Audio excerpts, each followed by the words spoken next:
Ang ibig sabihin po nun, sa salitang wikang Tagalog o wikang Pilipino, ang guni-guni po ay walang nangyaring katotohanan. No? Parang inisip mo lang na meron pero wala. Wala dito sa region natin.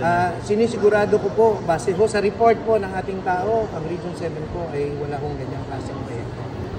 Tinitignan po natin ang lahat ng aspeto po para may sakatuparan po ang mandato ng ating departamento na may proyektong gagawin. Opo. Siguro po marahil ay hindi naman po lahat ay technical na para maintindihan po ito. Sa isang layman's term po, no, ang proyekto po natin ay hindi ho isahang gawa. No po. Ang pondo po na re-release ho rito ay hindi isahan.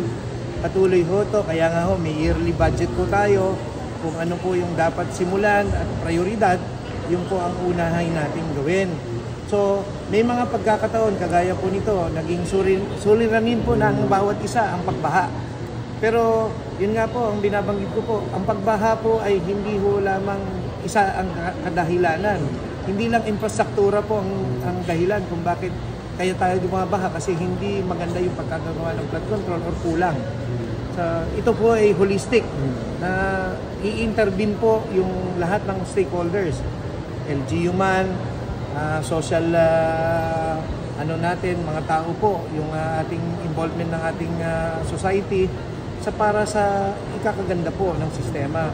So, inaasahan po namin na yung iba pong hindi ho masyadong technical ay siyempre po yung kanilang ideya po ay limitado kung ano ho yung kung hanggang saan ba umaabot ang pondo.